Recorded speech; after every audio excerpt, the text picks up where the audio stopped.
Chaque personne, chaque individu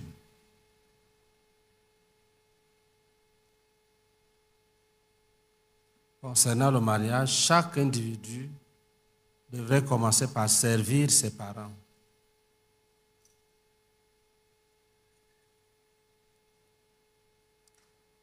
Chaque personne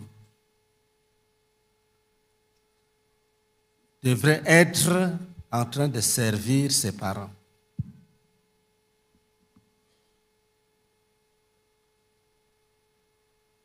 Est-ce que nous sommes ensemble? Dans les desseins de Dieu, chaque enfant est serviteur de son père et de sa mère. Et c'est ça qui donne le succès au mariage plus tard. Et je l'ai reçu cet après-midi, dans la soirée même.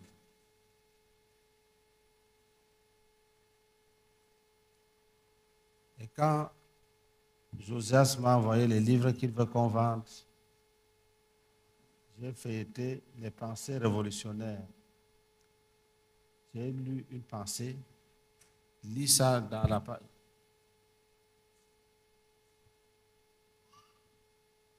Page 13.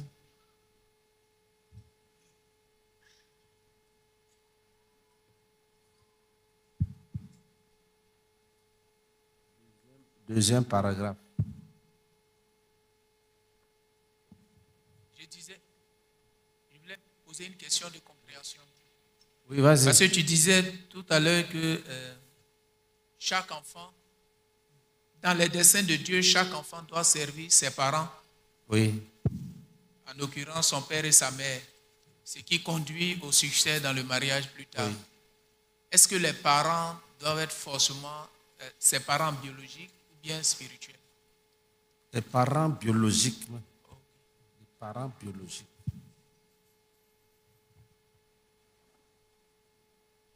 Fille ou garçon?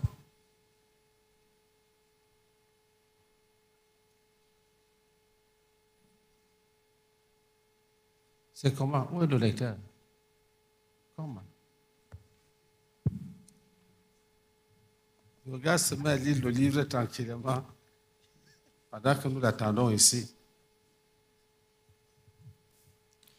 C'est page 16, paragraphe 13, deuxième paragraphe. Et toi, fille, si tu veux épouser un garçon, cherche à savoir comment il traite sa mère. C'est ainsi qu'il te traitera avec un bonus positif ou négatif. S'intéresse-t-il à sa mère, il fera la même chose avec toi.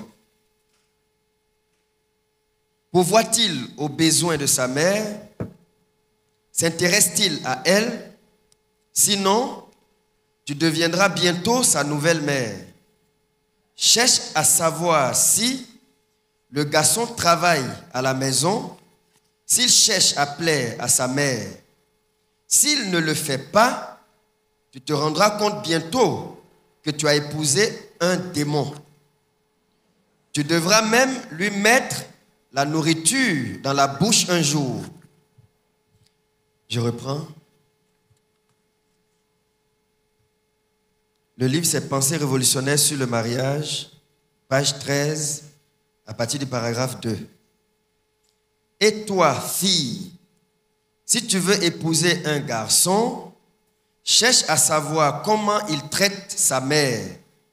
C'est ainsi qu'il te traitera avec un bonus positif ou négatif. S'intéresse-t-il à sa mère, il fera la même chose avec toi. Pourvoit-il aux besoins de sa mère, s'intéresse-t-il à elle? Sinon, tu deviendras bientôt sa nouvelle mère. Cherche à savoir si le garçon travaille à la maison, s'il cherche à plaire à sa mère. S'il ne le fait pas, tu te rendras compte bientôt que tu as épousé un démon. Tu devras même lui mettre la nourriture dans la bouche un jour.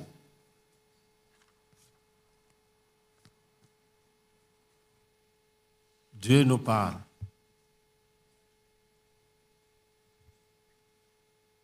J'ai reçu ça avant de lire ça ici. Quand Dieu veut bénir une rencontre, je peux sentir quand je prépare le message.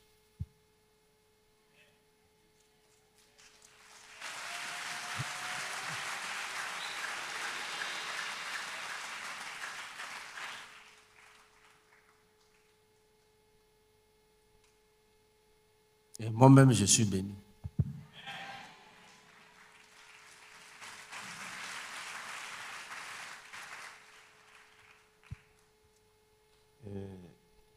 Lis pour nous Genèse 29, verset 9 et 10. Genèse 29, verset 9 et 10. Genèse chapitre 29, les versets 9 et 10. Comme il leur parlait encore, survint Rachel avec le troupeau de son père, car elle était bergère. Lorsque Jacob vit Rachel, fille de Laban, frère de sa mère, et le troupeau de Laban, frère de sa mère, il s'approcha, roula la pierre de dessus l'ouverture du puits et abreuva le troupeau de Laban, frère de sa mère. Amen. Verset 9. Genèse chapitre 29, le verset 9. Comme il leur parlait encore, survint Rachel avec le troupeau de son père. Rachel était avec le troupeau de son père dans les champs pour perdre les brebis. Si un enfant, homme ou femme, échoue, ça c'est ce que Dieu m'a révélé. Je n'ai même pas encore écrit la doctrine. Je vous dis ce que j'ai reçu. Si une fille ne sert pas son père et sa mère, si elle se marie, c'est un mauvais mariage.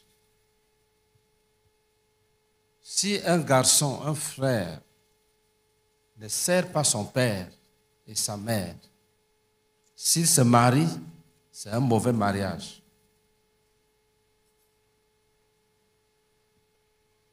Et je suis allé vérifier dans l'histoire de Rachel. Elle était au champ, elle était dans les pâturages avec le troupeau de son père. Vous connaissez l'histoire de David. Tous ceux qui ont servi, ils puisent de l'eau, ils balayent le sol, ils lavent les habits, ils repassent les habits. Si c'est une fille, quand elle va se marier, elle va faire la même chose à son mari.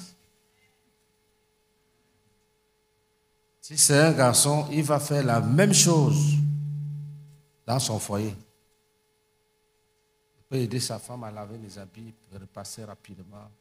Parce que c'est dans son sang biologique.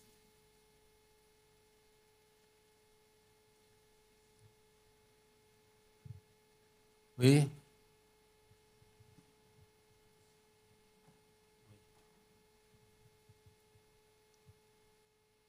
Seigneur notre Dieu,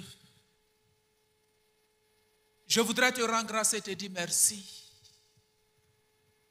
Parce que tu nous as convoqués, Seigneur, ce week-end pour nous faire du bien. Pardonne tous les accidents, Seigneur, dans les foyers. Parce que, Seigneur, ce principe n'a pas été, Seigneur, observé. Et je prie en ce jour, ô Éternel, que tu ouvres, Seigneur éternel, nos yeux, débouche nos oreilles, que ces paroles entrent dans nos cœurs, dans le cœur, Seigneur éternel, de chaque frère, de chaque sœur qui aspire au mariage. Je prie qu'au nom de Jésus-Christ, que cela pousse chacun d'entre nous à l'obéissance. Seigneur, s'il te plaît, fais-le. Au nom de Jésus-Christ. Amen. Gloire à Dieu. Je suis le frère Biaï Charles, disciple du pasteur Méné Boniface. Et je voulais rendre grâce à Dieu. Je veux rendre grâce à Dieu pour ces paroles que j'entends. Pour dire que c'est une vérité. Alléluia. En tout cas, il y a moins d'1 mois où ma maman m'a appelé pour dire qu'elle ne me reconnaît plus. J'étais son ami. Et pour rappel ou bien pour information, ma maman a 9 garçons. Et je suis le 3e et c'est la dernière, la 10e qui est la fille.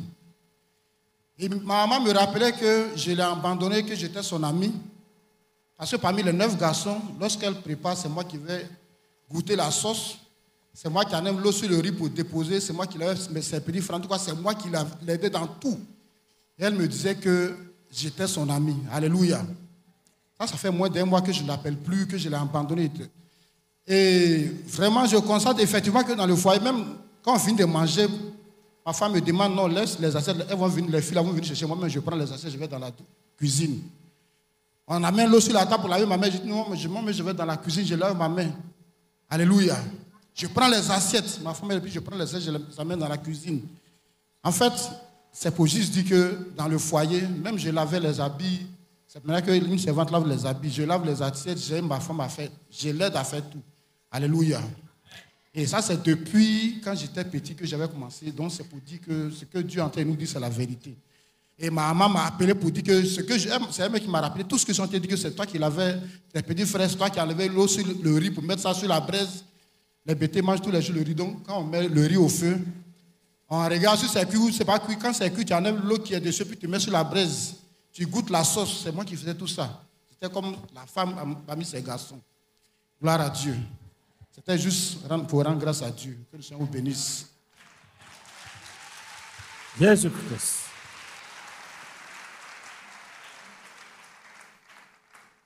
Papa, il y a une question. Je suis la soeur par quelqu'un, mon frère de disciple, c'est le pasteur Thiadé, Stéphane.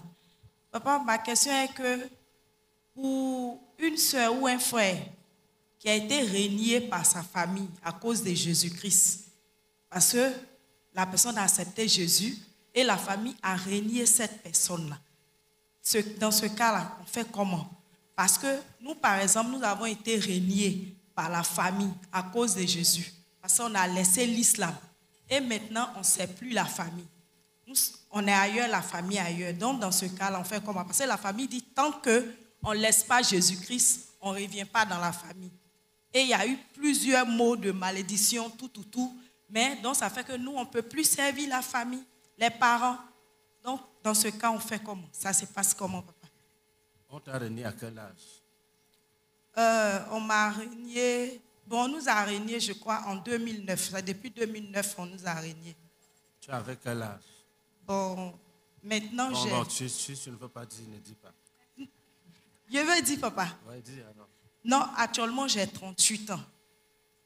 Non, je veux... Tu étais dans le monde, non? Oui. Tu as cru quand tu avais quel âge? Bon, j'ai cru en 2009. Je veux dire, on t'a renié à quel âge? Bon, c'était à partir de 2009. De 2009 jusqu'à maintenant. Parce que... Attendez, je vais calculer. Laissez qu'elle calcule. Vous savez, elle tient à sa question. On ne s'amuse pas dans ce domaine-là. On t'a renié quand tu avais quel âge? Bon, non. 22 ans. Est-ce que tu as servi tes parents? Oui. Oui, donc tu n'as pas de problème. Amen. Merci. Est-ce que tu continues à les servir même si tu te persécutes? Oui, quand il y a des choses à la maison, je m'en vais là-bas, mais ce n'est pas ça. Souvent, je suis de mon côté, souvent on me montre du doigt, on dit c'est ceux-là qui font l'autre prière là. Donc je m'en vais, je suis isolée en fait, parce que ma soeur elle n'est pas là actuellement. c'est moi qui suis là. Quand je m'en vais, quand je veux m'approcher de quelqu'un, en fait, c'est différent. Mais je force quand même, mais c'est différent. Si tu as servi, tu sais que c'est un domaine, chacun est son propre témoin. Oui, papa, j'ai servi. Parce qu'auparavant, c'était les bénédictions. C'était les bénédictions, bénédictions, bénédictions. C'est après que Jésus est rentré, ça a changé. Tu puisais l'eau, tu passais les habits, tu préparais la nourriture. Mais c'est là-bas que j'ai appris à préparer, c'est là-bas que j'ai appris à tout faire. Donc, je faisais tout ça. Tu vis avec qui à la maison maintenant? Non, je suis chez moi. Je suis avec des gens que j'ai adoptés, en fait, qui sont chez moi. Est-ce que tu sers ton dirigeant? Mon dirigeant? Bon, mon dirigeant, je peux dire que je l'ai servi parce qu'il y a eu un moment où on vivait ensemble. Est-ce que tu sers le pasteur Meunier? Non.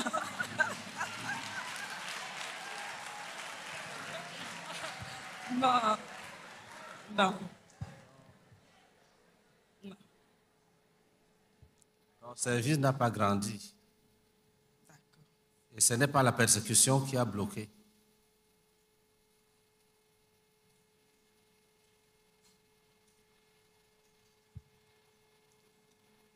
Quand j'avais cru, quand je vais au lycée, je passe chez mon père en Christ, je le salue. Tout le matin.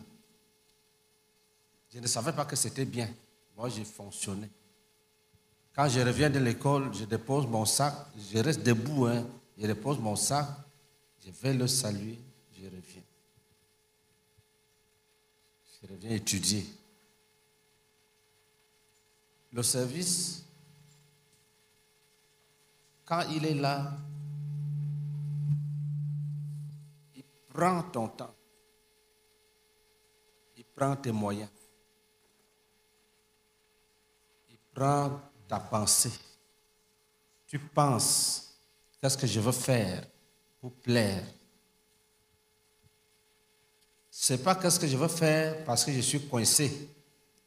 Qu'est-ce que je veux faire pour plaire? Tu inventes les choses. Le service peut me faire qu'on te rappelle à la famille. Parce que ton absence les fait souffrir.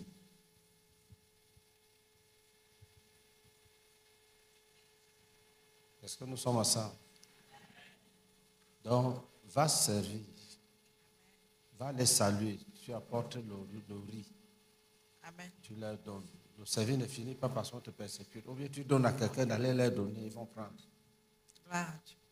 Je vous dis, Dieu m'a dit ça. Je n'ai jamais enseigné ça. Jamais. Quand on parle même de mariage, ça ne vient même pas dans la pensée. On sait seulement que l'homme quittera son père et la mère.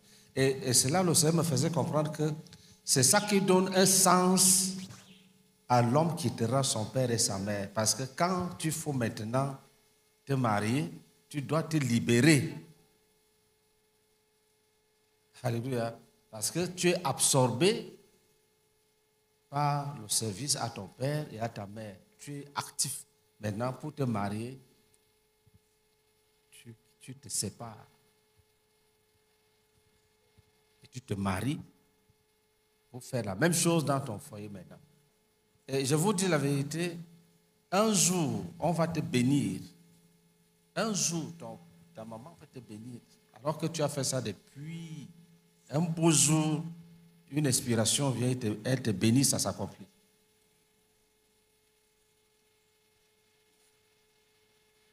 Non, ne trouvez pas de justification. Quand vous voulez servir, soyez sérieux. Je vous dis la vérité. Quand vous voulez servir, vous n'êtes pas seul dans le monde. Hein? Tu peux dire, là, quand je voulais venir te saluer, il y avait beaucoup de personnes dont je suis rentré. Tu peux dire ça pendant 5 ans. Chaque année, il y a toujours les gens. Et les gens s'ajoutent même. Chaque année. Et les gens fidèles, vous voyez que là, la sœur Gourène est là. Elle est toujours là. Donc si tu attends que quand il va quitter, tu vas vite t'asseoir là, tu as perdu. Alléluia. Il y a une autre, Maman Kodjane, c'est là qu'elle... Elle est là, voilà. Et même quand il s'agit de non mariés, tout ça, là, elle est là. Là, voilà. Si tu attends qu'elle se fatigue, tu profites zéro. C'est la violence. Pour servir, c'est la violence. Ce n'est pas des petits choses, bonjour, bonjour maman, bonjour papa, non. C'est le genre que tu opères même des miracles pour être toujours là.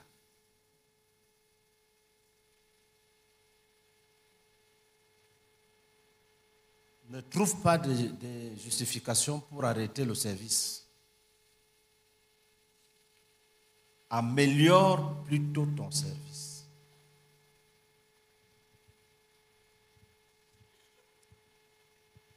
Alléluia. Améliore ton service.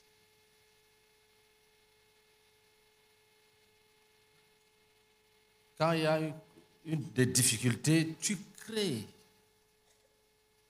des moyens. Et puis, pour ceux qui ne connaissent pas la CMCI, le fondateur, il prêchait un jour, il a dit, à chaque fête, il envoie le riz et la viande à sa sœur.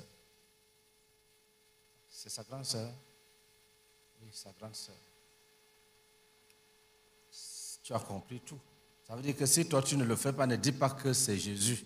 Parce que ton Père en Christ te dit que chaque fête, il envoie la viande et le riz à sa sœur. Donc ne reste pas là, tu dis je suis consacré, je suis persécuté. Non. Tu envoies le riz et la viande, ils vont prendre. Parce que nous sommes ensemble.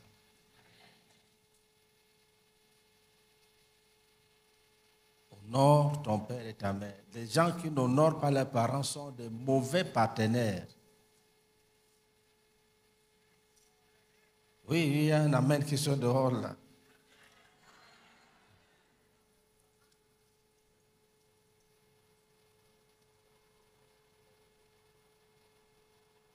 La famille est un champ. C'est la formation, c'est une université. La famille est une université.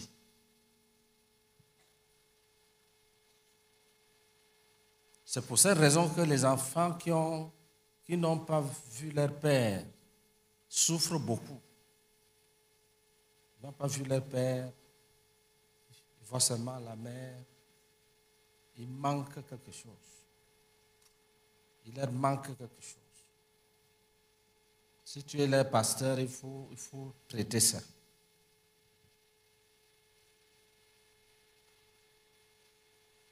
Oui, deuxième question. La deuxième question, tu as commencé à répondre à ça. C'est un enfant qui naît dans une famille où il tombe dans une situation où il y a des querelles entre le père et la mère qui a occasionné une séparation. Du coup, il est né dans une crise sentimentale entre le père et la mère.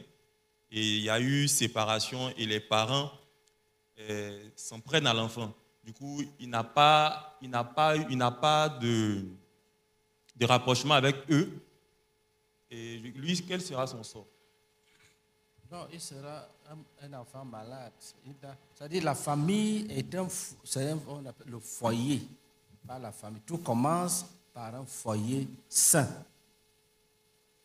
C'est pour ça que nous sommes ici. Là. Nous voulons qu'il y ait des foyers sains. Alléluia.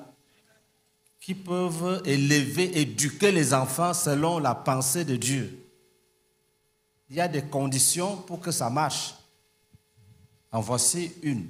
Si nous ratons déjà la vision du mariage, il y aura des mauvais mariages. Il n'y aura pas de service. Le service, tout ça, il n'y en aura pas.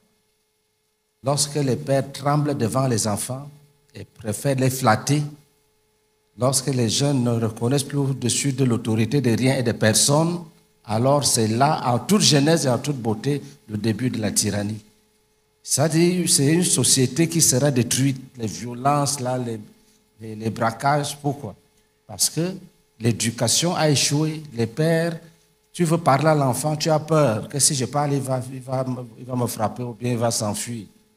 Et dès que tu parles, il fait 3 jours dehors, il revient à son temps. C'est fini. Cette famille-là est déjà ruinée. Il faut maîtriser ta famille. Il faut maîtriser tes enfants. Sinon, c'est la ruine totale. C'est le début de la tyrannie. Un jour, tu seras leur esclave. Et si on le saisit quelque part, on le jette en prison, c'est toi qui iras lui donner le riz et les sardines. Et puis il peut se fâcher. Que comment il est en prison, tu ne lui donnes pas l'argent. Tu commences à dire, pardonne-moi, je vais voir ce qu'il peut faire. Un prisonnier coupable.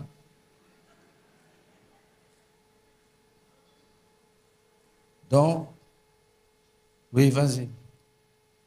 Bonsoir, papa. Moi, c'est la sœur Nanou, Anna. J'ai été invitée, je ne suis pas membre de l'église. Ma question est la suivante. Vous avez dit qu'un jeune homme qui s'occupe de sa mère, qui prend soin de sa mère, serait un bon époux. Mais il y a des hommes qui ont perdu leur mère tôt et leur père, sont orphelins de père et de mère. Pour ces gens de personnes, comment on peut savoir si c'est un ange ou un démon avec qui tu t'engages? Tu sais, non, il faut l'étudier. S'il vit avec les gens, s'il vit chez quelqu'un, que ce soit son père ou sa mère, ou bien la mère de quelqu'un d'autre, quand un enfant est discipliné, comme moi, ma mère, quand j'allais quelque part, ma mère me disait, tu vois, tu vas chez les gens, le matin, tu balayes le sol, tu laves les assiettes. Elle me disait, j'étais en 6e. Une vraie mère éduque l'enfant. Et il y a ce proverbe-ci. Oui, ma Bible.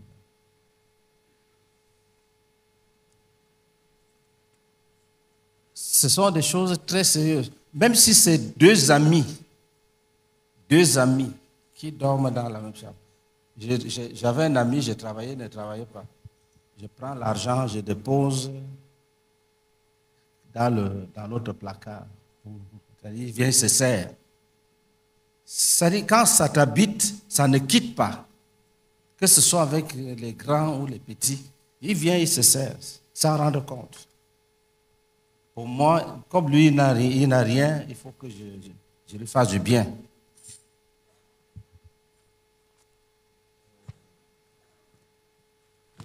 Écoutons l'exhortation que le proverbe nous donne. Lis le verset 8, Proverbe 1. Proverbe chapitre 1, le verset 8. Écoute, mon fils, l'instruction de ton père et ne rejette pas l'enseignement de ta mère. Amen. 2 sources de savoir, de connaissance. Ta mère et ton père. Relis.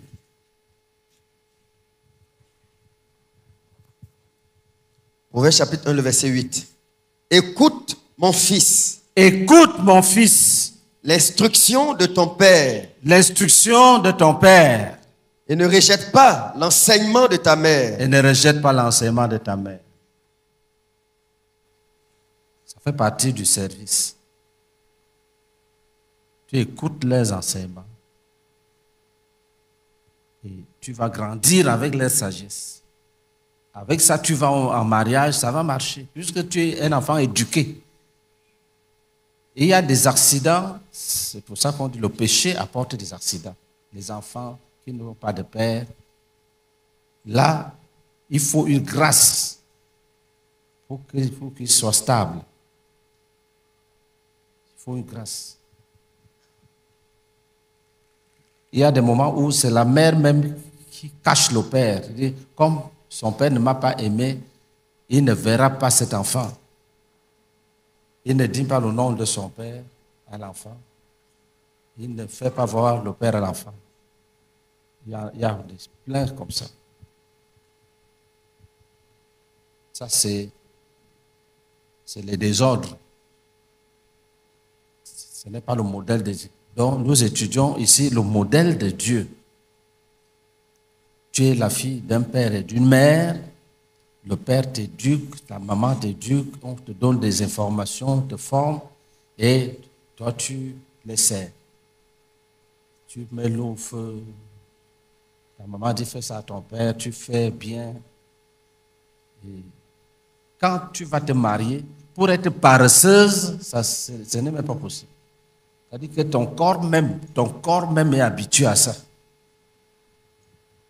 Mais si tu n'as jamais fait ça, tu te maries, le gars va se dire, ça c'est quelle femme ça? Je dois demander tout. La nuit, pour manger, il demande. Il dit, ah, j'ai oublié, pardonne-moi.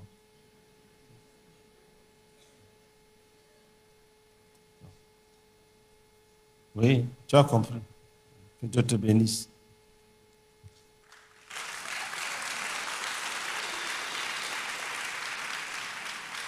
Oui. Pour moi, j'ai une question. Oui. Mes parents sont des musulmans et c'est dans le mois de carême qu'ils me demandent beaucoup de l'aide, surtout le sucre. Ils me demandent des sucre pour eux, ils vont prendre pour faire le carême. Et souvent aussi, quand le ramadan ou bien le tabaski approche, c'est maintenant on me demande vraiment beaucoup d'aide pour fêter. Bon, en tout cas, ça fait que je refuse. Durant tout le mois de carême, là, je n'ai même pas 5 francs. Ça fait qu'il souffre vraiment du fait que vraiment il n'est pas envoyé. Et quand le ramadan est en train d'approcher aussi, dans ce mois-là, je ne les amène rien pour ne pas qu'ils mettent l'argent dans faire des tabaski ou bien ramadan. Je voulais savoir, ceci est mauvais ou c'est bon? Attends. Si te donne une femme, tu vas prendre. Les parents? Oui.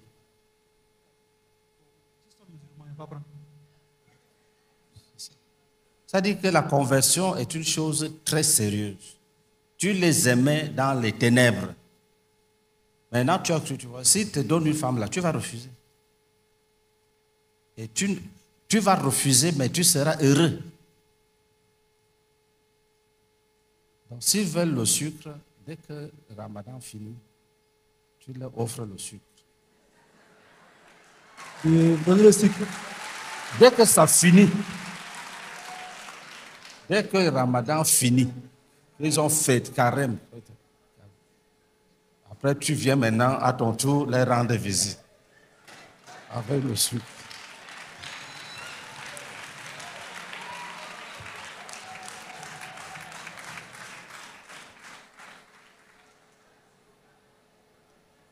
Gloire à Dieu. Moi, c'est la sœur Koulibaly, Lorraine Kelly Amanda. Mon fidèle des disciples, c'est le pasteur Agafi. Je viens de PC-des-Briand, dans le département d'Azopé. Ma question se situe au niveau du père, puisque vous avez dit qu'on devait servir les parents. Pour quelqu'un qui n'a pratiquement pas de relation avec son père, comment le servir? Puisqu'on n'a pratiquement pas de lien, on s'appelle pratiquement pas et on n'a pas eu l'occasion aussi de vivre ensemble. Et j'ai pratiquement vécu avec ma mère. Donc j'aimerais savoir comment combler ce vide-là en fait. Merci. Tu vis avec ta mère? Oui. Tu sers ta mère? Oui. Explique-nous un peu ce que tu fais. Bon, depuis l'enfance, comme je disais tantôt, je vis avec ma mère, j'ai grandi avec ma mère. Et avant qu'on ait déménagé un peu à l'intérieur, on était à Abidjan ici, je l'aidais dans les tâches, dans son commerce, dans son activité, dans tout ce qu'elle faisait en fait. Et je l'aidais pratiquement dans tout. Et même son activité m'était pratiquement le pilier de son activité, de son commerce, quand on était à Abidjan. Et, maintenant, tu vis avec qui? Je vis toujours avec elle. Tu ne fais plus ça? Si. Mais comme elle ne vend plus, donc pour la maison, les tâches de la maison, oui. Et bon. Est-ce que tu fais les tâches de la maison? Oui, oui. Il faut là, c'est ça qu'on appelle servir sa mère. Non, papa, en fait, c'est au niveau de mon père. Comme vous avez dit, les parents. Est-ce que tu l'appelles souvent? Je l'ai appelé dernièrement dans le mois de, je pense bien, octobre, quand je voulais avoir quelques informations, les informations sur la famille pour le brisement des liens. Et après ça, on n'a pas encore eu de contact. Donc, tu ne le sers pas. Est-ce que tu lui as dit merci après qu'on ait brisé les liens? Non, puisque honnêtement, non. Tu vas faire ça à ton mari. Il va t'acheter une robe. Tu gardes, tu ne lui dis pas merci. Quand il veut te dire que, mais chérie, ça ne t'a pas plu, tu dis que tu sais que moi, je n'avais pas de père.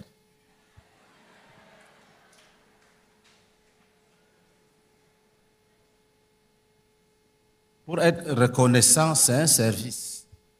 Les gens attendent qu'on les appelle pour dire merci. Ils ne reçoivent pas de remerciement. C'est une vertu de t'asseoir et dire que je vais appeler mon père pour lui dire merci pour les informations qu'il m'a données. Ce que Dieu veut, c'est quoi? Il faut changer maintenant. Si tu as un tuteur, tu sers ton tuteur. Tu sers le dirigeant de l'assemblée. Je suis allé dans certaines assemblées, quelqu'un coordonne, il n'y a pas d'eau. L'autre vient, il n'y a pas d'eau. Quand je viens m'asseoir, on vient déposer un petit bouteille d'eau, comme si je suis le seigneur de l'eau. Comme lui-même est là, sortez de l'eau maintenant. On sert, la vertu n'est pas sélective. On sert les gens. On sert les gens.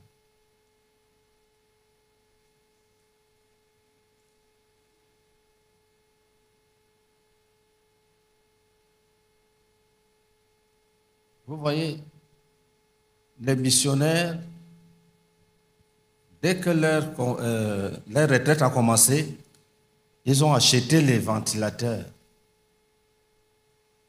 les missionnaires.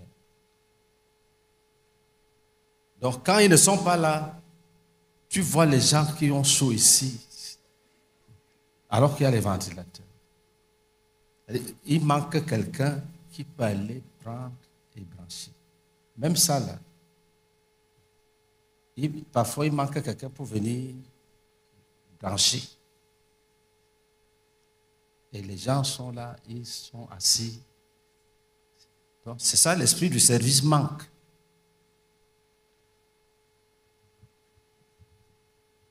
Et on peut te juger rapidement. On n'a pas besoin d'une journée. Est-ce que nous sommes ensemble? Il faut servir. Et ça va loin, même les étrangers. Tu peux arriver quelque part dans une gare routière, par exemple. Tu vois une maman qui tire la grosse valise. Là. Tu soulèves, tu mets dans la voiture, tu pars. Ça, on nous enseigne ça. Je sais que beaucoup ont reçu cet enseignement. Que tu vois un aîné avec une charge, tu prends. Tu poses sur ta tête et arrivé là, tu l'aides. Tu déposes chez elle. Elle vient doucement, doucement, doucement et te dit, sois béni. Qui a eu cette éducation-là? Ouais. J'ai dit des inconnus. Tu les aides. Et Dieu bénit ceux qui font ça.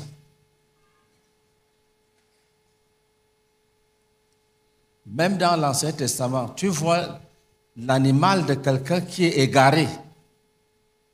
Tu prends, tu amènes chez le propriétaire. C'est le service. Avec Dieu, c'est le service. C'est le service. Si tu laisses son âne s'égarer, tu es coupable devant Dieu.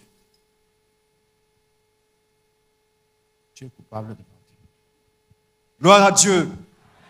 Et je suis le frère Théophile Adjoumani. Et je voulais juste apporter une contribution.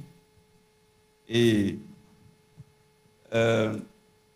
pour moi, c'était ce que l'enseignement fait que le frère Zach a partagé dans le livre est quelque chose que j'avais déjà depuis fort longtemps. Je me rappelle bien, quand j'arrivais sur Abidjan, il y avait des blessures intérieures que j'avais dans le cœur contre mon père, parce que je n'avais pas bâti une très bonne relation avec lui, parce qu'il était toujours quelqu'un qui partait et qui revenait. Et Dieu m'a donné une grande révélation. Il m'a dit, si tu ne sais pas ton père, tu ne seras pas béni. C'était avant même que je commence l'université.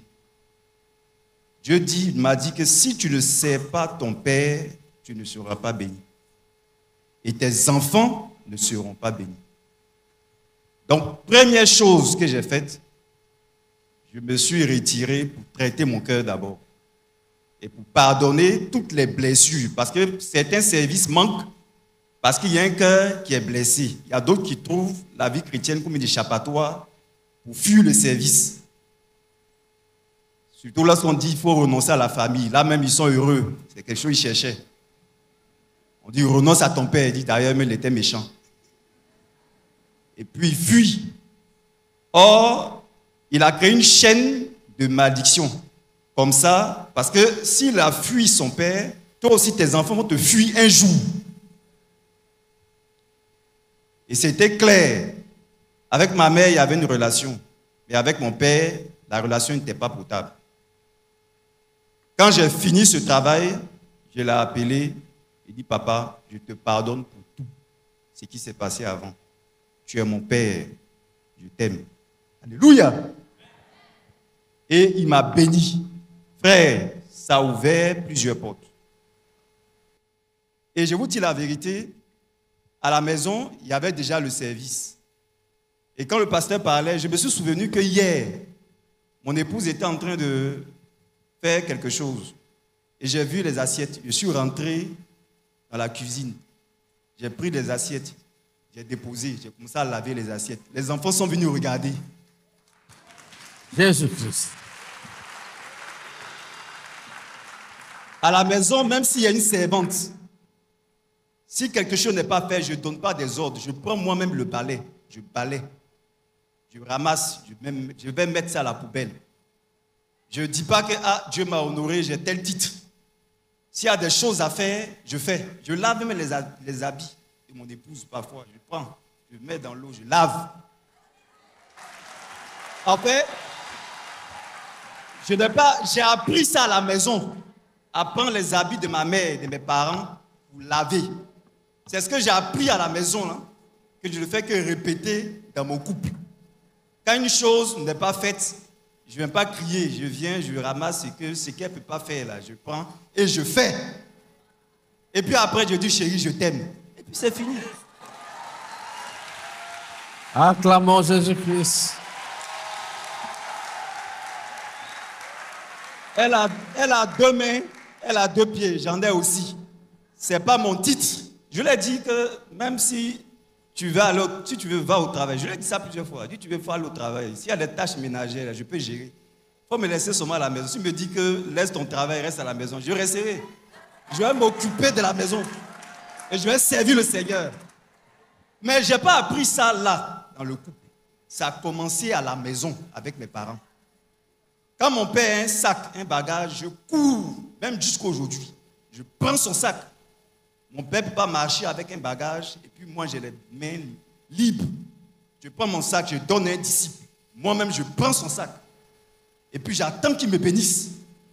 Parce que je crois en la bénédiction des parents. J'ai dit à un disciple, à certains frères, même si ton père était un homme méchant dans le passé, faites tout possible pour prendre la grâce, pour prendre sa bénédiction. Tu vas, tu te masses à ce que tu peux faire là, tu fais. Parce que le service est une disposition de cœur. Quand j'arrive à la maison, ma mère pile le foutou, je m'assois. On a appris à piler le foutou. Je m'assois, je prends, je pile. Je ne dis pas, je suis maintenant devenu un haut cadre, que maman, ça, c'est les servantes. Moi-même, je prends, je pile. Quand il y a quelque chose à faire, je fais. Si elle voit qu'elle fait quelque chose, elle dit, maman, laisse ça, je vais faire. Alléluia. Pourquoi? Parce que je cherche la bénédiction pour les enfants, pour qu'eux aussi, ils copient l'exemple. Pour qu'ils copient l'exemple. Donc, hier, je suis là, les enfants me regarder et disent, mais il y a une qui dit, mais papa lave bien les assiettes, même tout le monde ici. Donc, ce que le leader dit et ce que le livre dit est vraiment important. Ce que tu n'as pas appris à faire comme service, ça va te rattraper dans ton couple. Et tu vas devenir comme un monstre, comme un roi à la maison. Dès que tu déposes les pieds ici, tel n'a pas fait ça, tu cries. Et quand j'entendais certaines choses dans la vie de certains frères, j'ai compris que ça venait de loin. J'ai remarqué un phénomène. Tous les frères qui avaient des blessures dans le cœur contre un de leurs parents, qui n'ont pas guéri, qui ont pris ça, puis soit dans le foyer, et vous dites la vérité, ils ont fait les mêmes choses. Ils ont copié les mêmes choses, parfois pire même. J'entendais un frère disait que, mais elle ne prépare pas. Il dit, mais elle ne prépare pas, va payer le pain. Et puis tu prends un peu de sardines, tu mets dedans et puis vous mangez. Où est le mal dedans? Tu prends, tu coupes, tu mets dedans. Et puis elle est heureuse même que le mari ait l'intelligence de sortir, payer quelque chose, puis déposer à la maison. Elle est heureuse. Elle n'a pas lavé les habits. Pourquoi c'est forcément elle que Dieu a donné le don de laver les habits? Tu prends les habits, tu laves, tu sèches. Jésus-Christ. Il n'y a pas de don dedans. Il dit, il n'y a pas. Je l'ai même. D'abord, il dit à Saint-Dizier, il dit, où est le verset qui est écrit? La femme lavera les habits. C'est écrit où? Toi-même, tu prends, tu laves, tu fais. Mais en fait, ça vient de loin. Si à la maison, tu faisais ça, tu feras ça aussi dans ton foyer. J'ai vu certaines sœurs qui trouvent même leur mari. Elles veulent aller seulement dans les restaurants. Mais elles n'ont pas appris ça à la maison, à servir leurs parents. Ça fait qu'à la fin, le monsieur aussi souffre. Il peine.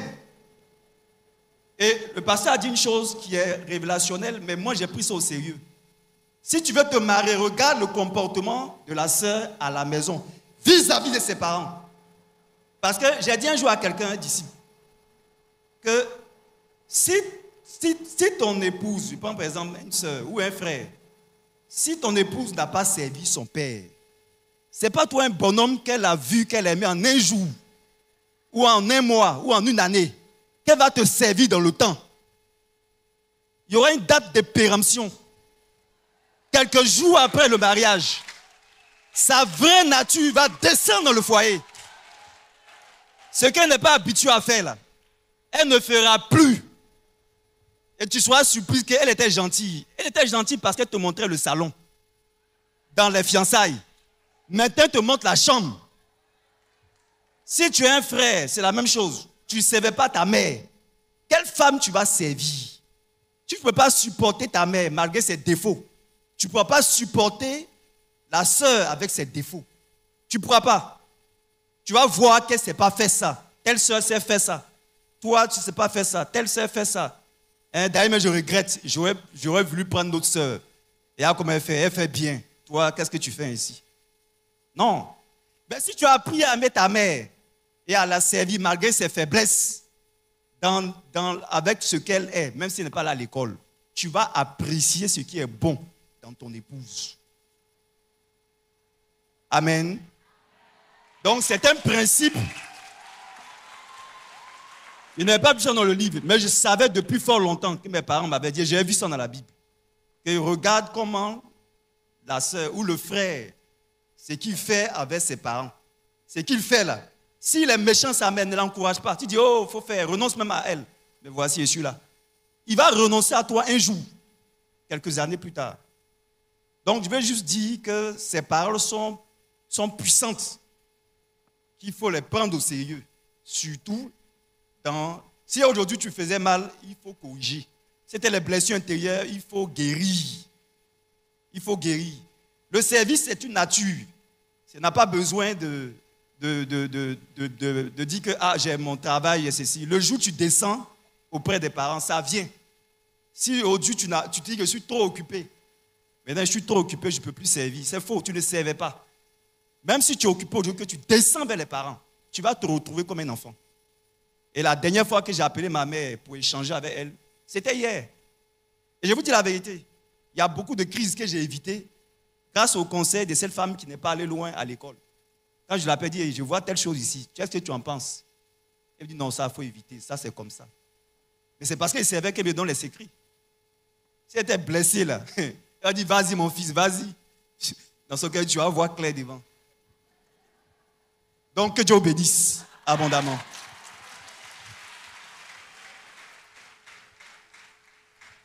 Gloire à Dieu. Je suis la sœur Yeso Ama Christine. Mon frère ici, c'est maman Colette. Je voulais apporter une contribution par rapport à ce que papa vient de dire. Effectivement, c'est une vérité. Gloire à Dieu. Et moi, mon père m'a bâti comme un homme. Alléluia. J'étais petite et il m'apprenait comment ranger les habits, comment balayer le sol. Et j'ai grandi sur cette voie-là. Alléluia. Et il se donnait ce nom. Il dit qu'il était l'homme qui savait tout faire.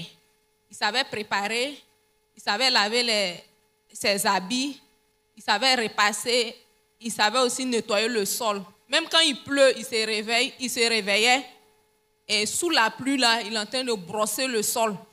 Bon, toi, tu es un enfant, ton papa, pendant une grande pluie, en train de brosser le sol, est-ce que tu peux dormir? Tout le monde se levait. Il y a certaines personnes, certains de mes frères qui ne se levaient pas. Mais, en tout cas, toi, tu sais que tu dois te lever, tu te levais pour aller l'aider. Souvent même, il ne pleut pas, il verse l'homo à un javel dans la cour. C'était un signal. Il brosse, il commence à dire « Ah !» Et on disait même que « Ah, papa même là, lui-même dans sa propre maison, il s'est fait comme il travaille pour quelqu'un. » Gloire à Dieu. Et moi, je me suis soumis à ça. J'ai servi mon papa. Il n'était pas chrétien. Il était un homme difficile. Il nous donnait les conseils. Et vraiment, j'ai vu comme, je ne sais pas comment expliquer, mais s'il avait Christ, je pense que c'était la formation des disciples. Alléluia. Parce que dans la semaine, il peut nous réunir 5 fois et nous donner les conseils pratiques de la vie. Au début, on trouvait que c'était difficile. Lui-même, il disait que vous m'appelez le conférencier. Parce que quand il commence, il peut te prendre. Ce qui s'est passé, ça fait 5 ans. S'il y a les étrangers, là, c'est la maître. Il va parler. La honte même fait que même pour te lever, même, tu ne sais pas comment tu vas faire. Gloire à Dieu. Et on n'avait pas droit à la parole. Quand il finit, on s'en va nous tous. Merci, papa. Tu t'en vas te coucher. Gloire à Dieu. Jésus-Christ. Gloire à Dieu. Et moi, personnellement, je me suis attachée à lui. Je n'ai pas connu l'amour maternel parce que mon père et ma mère se sont séparés. J'étais très petite. Et moi, un jour, j'ai dit à ma mère, c'est elle qui m'a dit que je veux rentrer chez mon père. C'est comme ça que moi, je suis partie chez mon père et ma petite soeur est restée du côté maternel. Mais avant qu'il ne se marie, je dormais avec lui. Et il m'a bâti. Gloire à Dieu. Et je me suis attachée à lui. Il m'a appris beaucoup de choses. Et ce que je voulais ajouter, c'est que nous sommes 10 enfants, mais j'étais la personne la plus proche de mon père. Et tout le monde disait qu'il est dur, il est ceci, il est cela. À ma présence, je n'aimais pas qu'on parlait mal de lui. Gloire à Dieu. Je n'aimais pas qu'on parlait mal de mon père. Effectivement, il faisait beaucoup de choses. Vraiment, mais je ne supportais pas. Et il me donnait la bourrette pour aller chercher le sac de charbon dans un autre quartier, derrière. Bon, nous étions à Daloa, donc le corridor d'ici. Je prenais la bourrette, je partais derrière l'ancien corridor pour aller chercher le sac de charbon pour aller dans notre quartier qui était vers la savonnerie. Gloire à Dieu. Je vidais les poubelles. Je balayais le sol. Il m'a appris à repasser les habits. Je cirais les chaussures de mon papa. Gloire à Dieu. Et une fois, j'ai vu... Ton dossier est propre.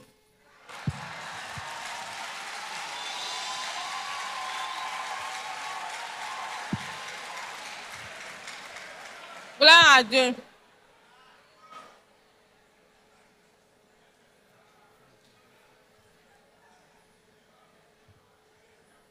Gloire à Dieu.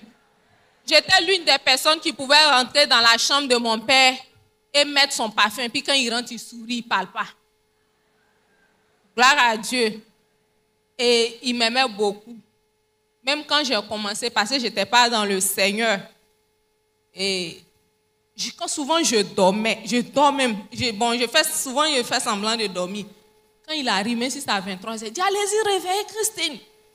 Gloire à Dieu. On s'en me réveille, souvent je fais comme je dors. Il dit, je sais qu'elle ne dort pas, elle va venir faire mon travail.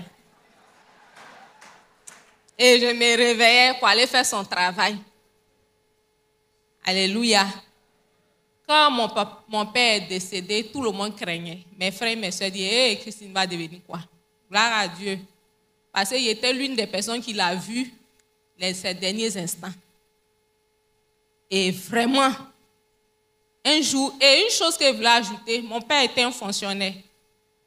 Il y avait la nourriture chez nous. Quand on était même petit, on avait les mères des maisons, tout ça. Mais j'achetais les pains 100 francs, le pain 100 francs pour aller donner à mon père. Je ne partais jamais à sa présence les mains vides.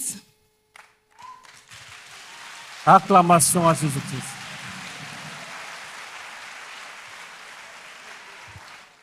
Gloire à Dieu.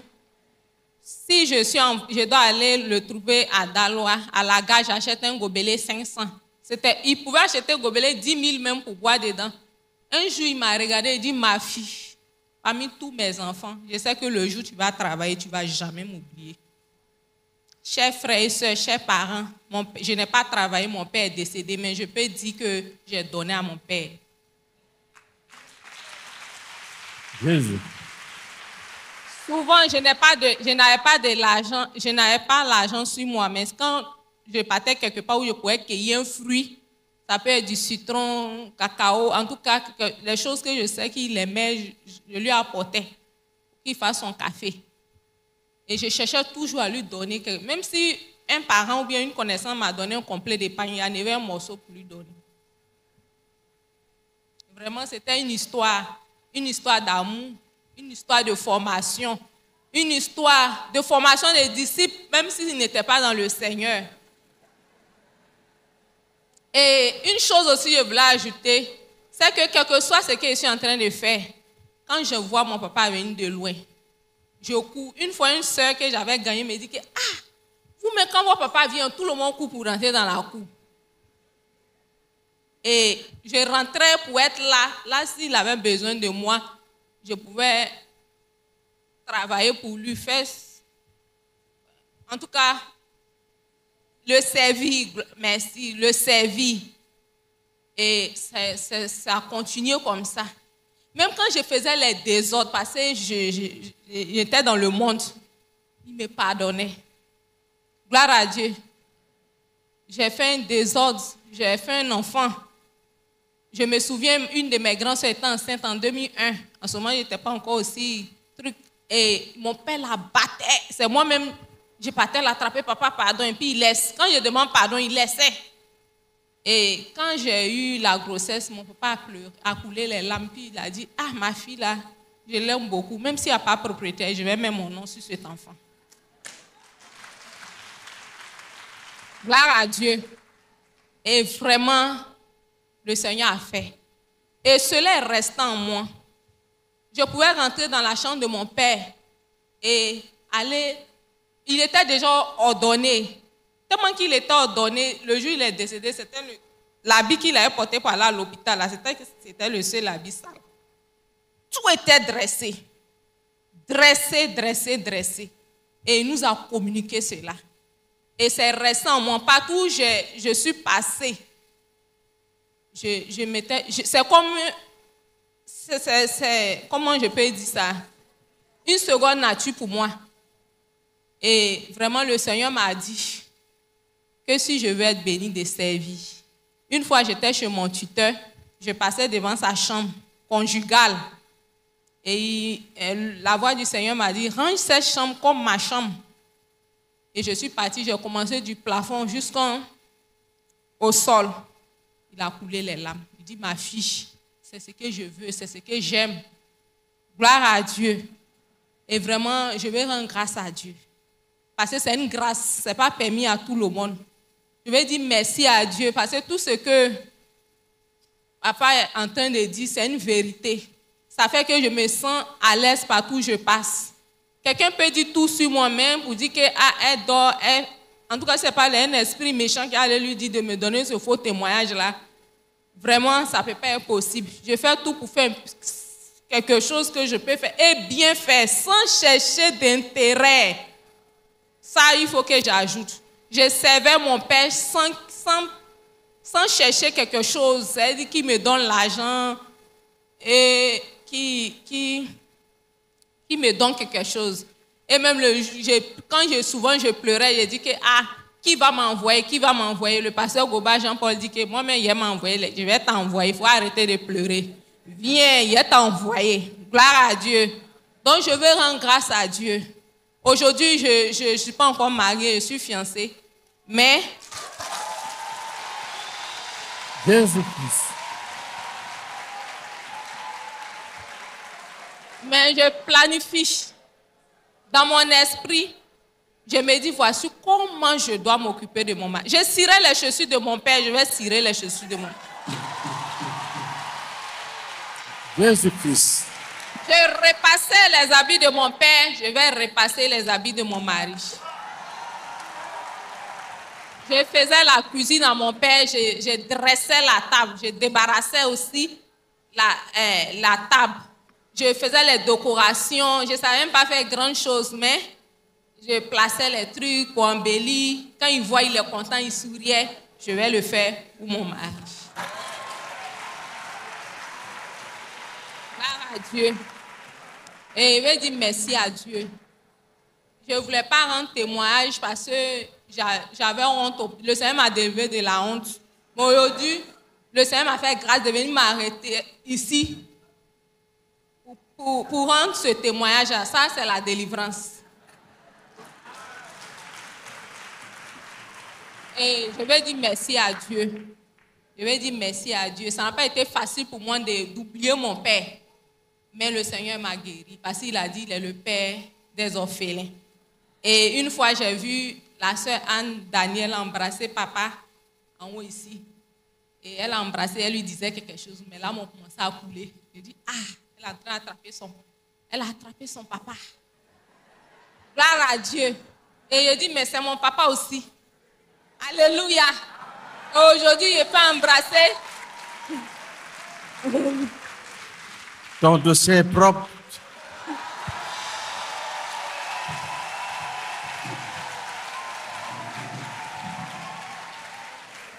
Et Dieu a fait les choses de sorte que moi aussi, j'arrive à embrasser papa Meignet aussi. Et puis, je me sens en sécurité. Je dis, mais voici mon père qui est là.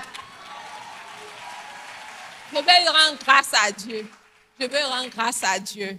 Je veux rendre grâce à Dieu. Je veux rendre grâce à Dieu. Je veux rendre grâce à Dieu au nom de Jésus-Christ. Amen. Amen.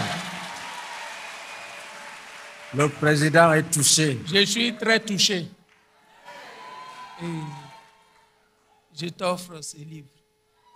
Que le Seigneur te bénisse.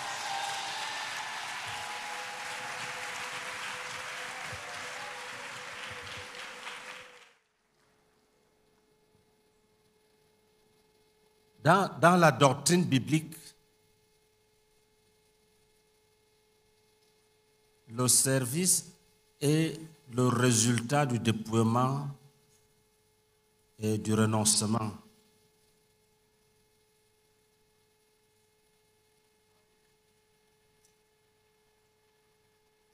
Lis pour nous Philippiens 2, versets 5 à 11.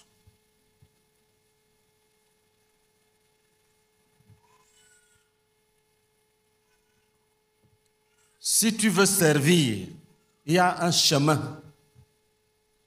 C'est ça que nous allons lire là. Si tu n'as pas prêté ce chemin-là, tu ne peux pas devenir un serviteur. Tu ne pourras pas. Parce que tous les hommes ont le moi. Tous les hommes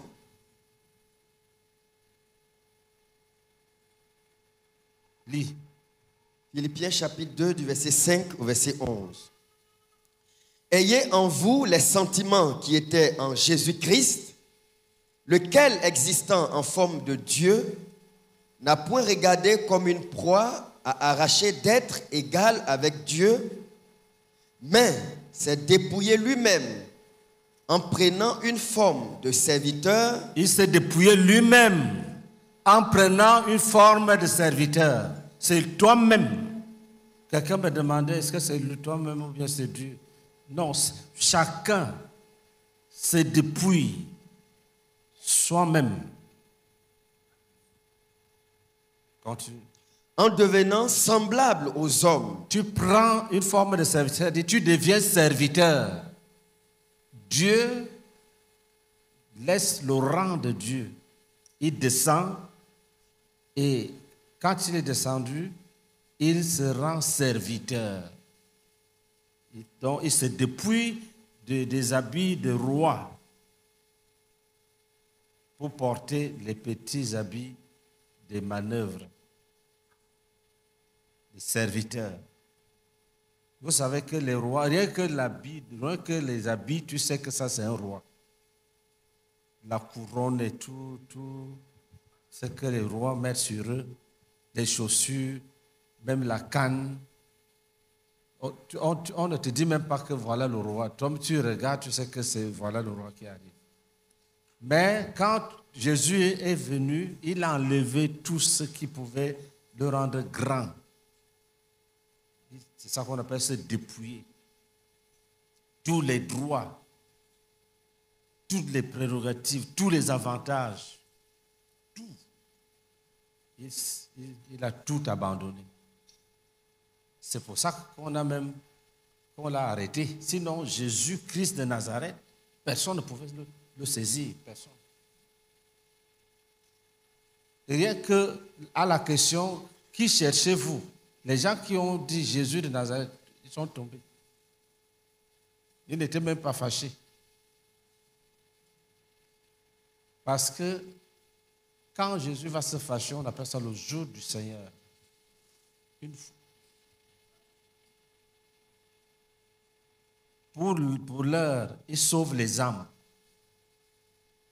Il est ici. Quand nous étudions la parole, là, il est là. Mais quand il va décider que le monde finit, le système, que c'est la fin des systèmes, ça sera grave. Je ne peux même pas vous illustrer ça, parce que ça sera une découverte pour chacun. Mais l'apôtre Pierre a donné une idée. Il dit que ça sera comme... J'ai vu un incendie, une bouteille de gaz. La flamme faisait comme si on a pris 1 million de tôles. On a appuyé ça. Alléluia. Tu entends seulement les cris. Les gens se mettent à fuir. Donc, comme un fracas, tout ce que vous voyez là, il y a des témoins de Jéhovah qui disent qu'on va leur partager les maisons là. Ils n'ont pas mis la Bible. Aucune maison ne restera debout. Aucune. Alléluia. Continue. Et ayant paru comme un simple homme, il s'est humilié lui-même. Il s'est humilié lui-même. On ne l'a pas brisé. Non. Lui-même. Il a dit, voici, ô Dieu, je m'en vais faire ta volonté. Et il disait, j'ai le pouvoir de donner, j'ai le pouvoir de reprendre.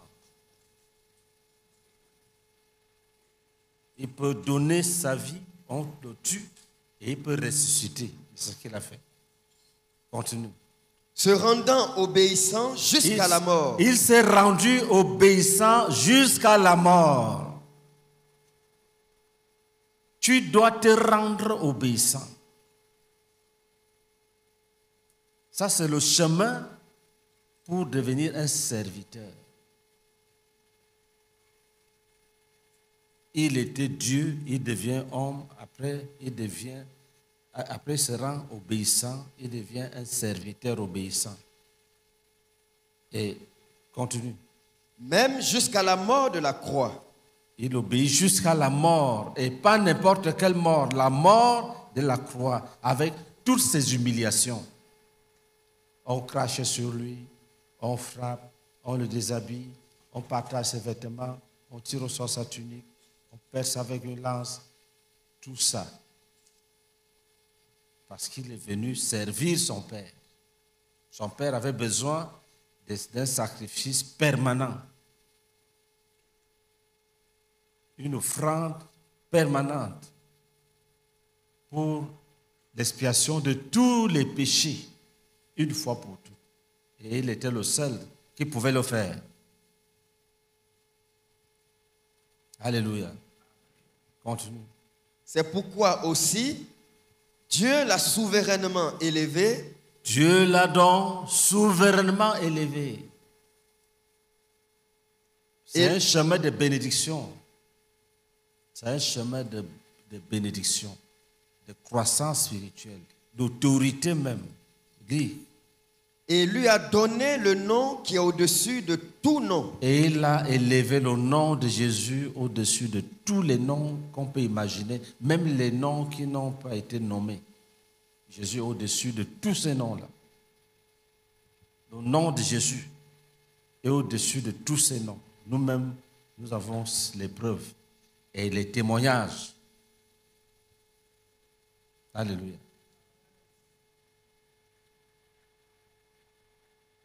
Oui. Afin qu'au nom de Jésus, tout genou fléchisse, dans les cieux, sur la terre, et sous la terre, et que toute langue confesse que Jésus-Christ est Seigneur. Et que toute langue confesse que Jésus-Christ est Seigneur. C'est un chemin éternel.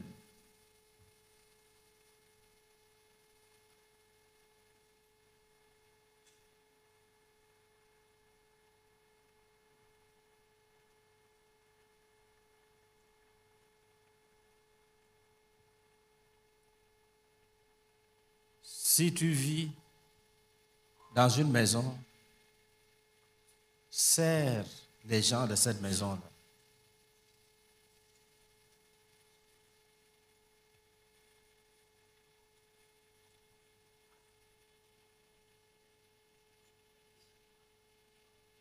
Si ton tuteur a une voiture, tu te fais laveur de cette voiture-là.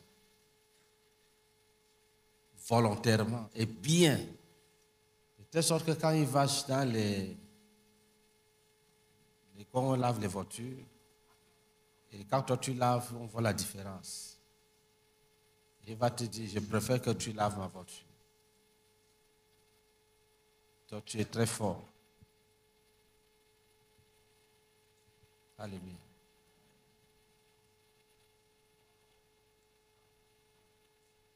Pendant qu'on avance, tu corriges ton cœur, tu corriges tes sentiments. Et le Seigneur va te rapprocher de ses desseins. Il y aura beaucoup de fiançailles après ça.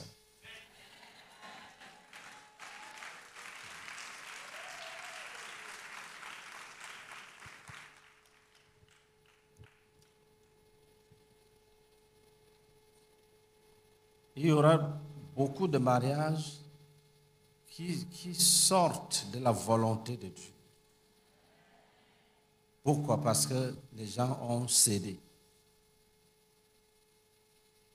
Ils ont cédé.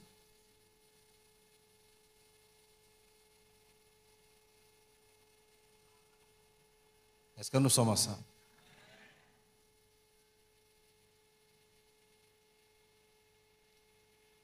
Il y a des frères et sœurs dans cette salle, s'ils avaient suivi les desseins de Dieu, ils seraient mariés depuis. Mariés depuis. Et des bons mariages.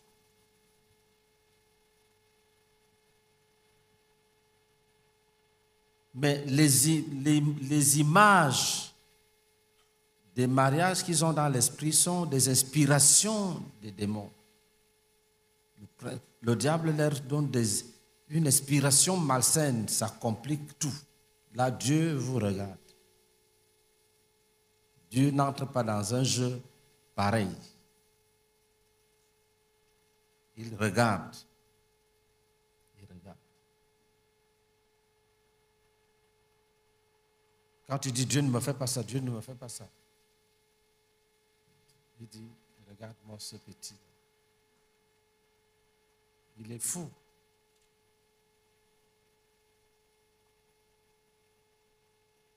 Il ne sait pas que ma volonté est parfaite.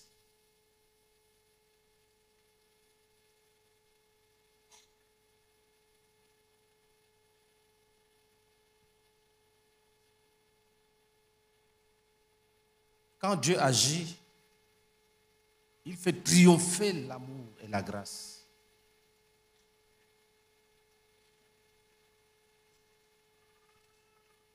Il y aura beaucoup de mariages.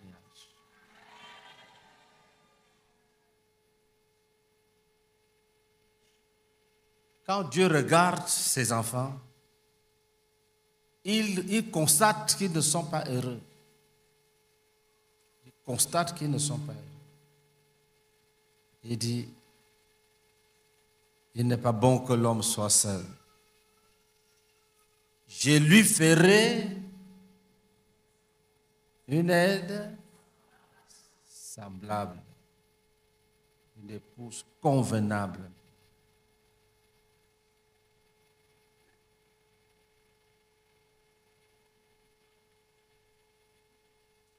Mais est-ce que tu connais le choix de Dieu? Est-ce que tu connais le choix de Dieu? Il y en a qui connaissent. Dans cette salle-ci, Dieu leur a montré. Ils ont dit, Seigneur, ne me fais pas ça, ne me fais pas ça. Oh oui. Pour certains, ils se disent que la retraite est en train de se gâter. Parce que Dieu est en train de vouloir lui donner quelque chose qu'il ne veut pas, ou qu'elle ne veut pas. Prions en langue.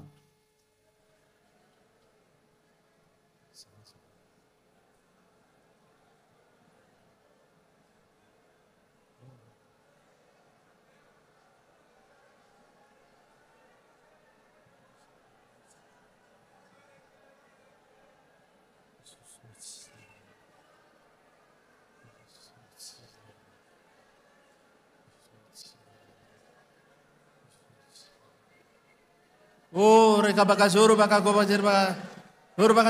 nous brisons, Seigneur, les résistances. Au nom de Jésus. Oh, que le modèle de Christ s'impose à nous. Dis, oh Père, que ton choix s'impose à nous. Selon ta parfaite volonté. Selon ta parfaite volonté. Selon ta parfaite volonté. Que tout ce que le monde nous inspire disparaisse. Que tous les démons envoyés pour soutenir des fausses visions disparaissent. Continuons à prier en langue.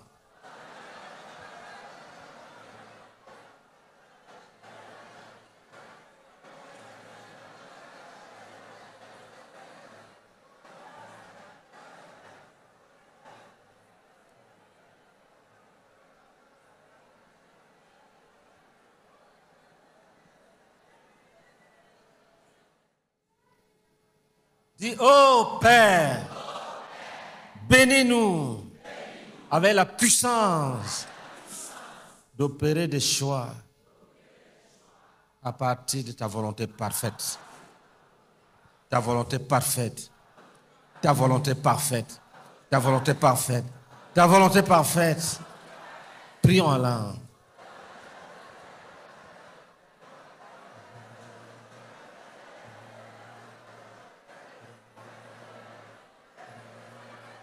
n'est pas trop tard. Nous pouvons décider que nous allons servir à partir de maintenant. Avec Jésus, il n'y a pas de fatalité. Avec Jésus, on peut renaître.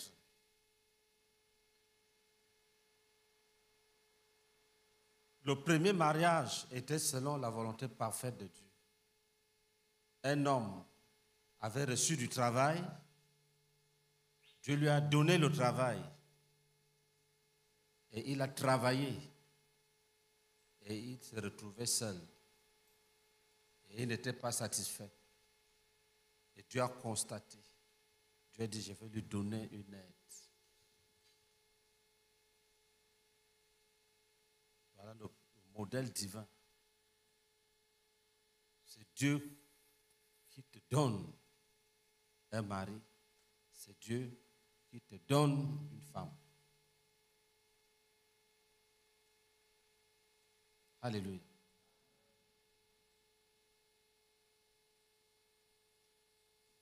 Et quand les familles se sont développées sur la terre, les hommes, vous avez vu dans Genèse 6, ils sont devenus méchants, pervers. Et Dieu a même puni par le déluge. Leur manière de se marier a changé.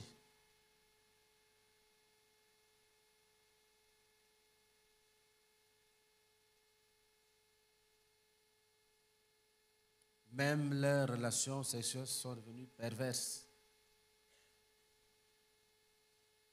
Et c'est dans ce contexte-là que certains se marient. C'est comme il y a donc deux régimes. Il y a le régime de Dieu et il y a le régime du diable. Dans le camp du diable, on méprise le mariage. On se marie même aux animaux. Les femmes ou les hommes sont les objets. On pratique toutes sortes de sexualité.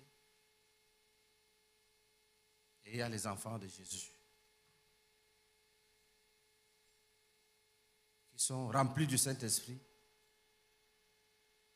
qui doivent opérer des choix selon la parfaite volonté de Dieu.